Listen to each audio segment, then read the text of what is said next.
stop scrolling right now, because what you're about to hear sounds impossible, but it really will change how you see power, money, and truth in America. Four grown men thought they could bully a billionaire in a public restaurant, until a quiet black teenager stood up, spoke one sentence, and froze the entire room in terror. Before this story ends, reputations will be destroyed, fortunes will vanish, and a secret buried for decades will come to light. If you believe stories like this deserve to be told, hit subscribe right now, because this channel exposes the moments they never want you to see. Now the story, written as one continuous narrative paragraph as requested. The night it happened, the kind of night when New York feels like the center of the world and every table in a high-end restaurant hums with whispered deals and clinking crystal. No one noticed the black teen at first because he sat still, almost invisible, at the edge of a corner booth, while across from him sat Victor Halden, a self-made billionaire whose name was etched into skyscrapers, hospitals, and political donor lists.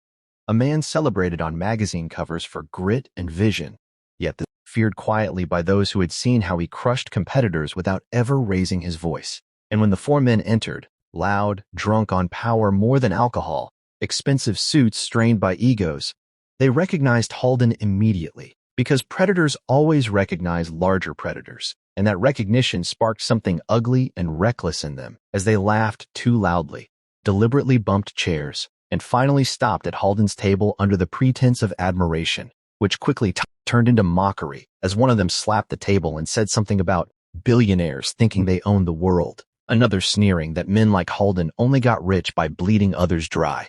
And though the restaurant fell into that tense silence where everyone pretends not to listen, Halden didn't flinch, didn't look at the teen beside him, didn't even respond at first, because he had survived worse boardrooms and darker threats. But then the tallest of the four leaned in too close, breath sour, voice sharp, and shoved Halden's shoulder hard enough to rattle silverware, crossing the line from words into assault.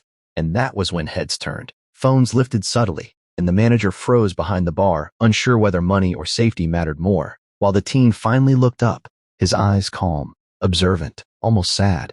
And when one of the attackers laughed and said, "What, the kid gonna save you?"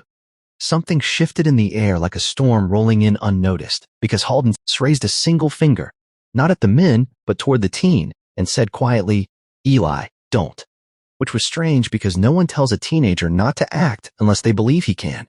And the four men laughed again until the teen stood, not fast, not dramatic, just enough that the overhead light caught his face, revealing scars that weren't random, surgical, precise, the kind earned in places money hides. And he spoke in a voice too steady for his age, saying, "Victor, they already know." And that was the moment Halden's expression cracked for the first time all evening, because the men didn't know yet, but they were about to, as the teen turned to them and asked one simple question: "Which of you sold the servers in Jakarta?" And laughter died instantly, because one of the men, the shortest, with a gold watch and trembling hand, went pale, whispering, "That's not," with a gold watch and trembling hand, went pale, whispering, "That's not funny." And the teen replied, "It's not a joke. It's a crime scene," explaining calmly that 3 years earlier, a data center fire had killed 14 workers, officially ruled an accident, but actually caused by deliberate safety overrides signed digitally by a shell company that funneled bribes through a Cayman account linked to that very watch. And as the teen spoke, the billionaire Halden watched not with pride, but with something closer to fear, because he knew how much information it took to say those words, and the other men began backing away, stammering threats about lawyers and connections, until the teen added softly that federal agents were already downstairs, because he had texted them the moment the first hand touched Halden's shoulder. And indeed, suits appeared at the entrance, not flashy, not rushed, but inevitable. And while diners gasped and phones openly recorded now, one of the four men snapped and lunged at Halden, knocking him sideways, chairs crashing. But before anyone could react, the teen moved, not with cinematic flair, but with trained efficiency, redirecting the attacker's momentum into the marble floor, where the man hit hard and stayed down, a move so clean it silenced the room again. And as agents cuffed the remaining men, each exposed by names and crimes the teen recited without notes, someone finally shouted, "Who is that kid?" And the answer came not from Halden, who looked suddenly old, but from an agent who said, "Elias Grant," causing a ripple because the name carried weight in certain circles.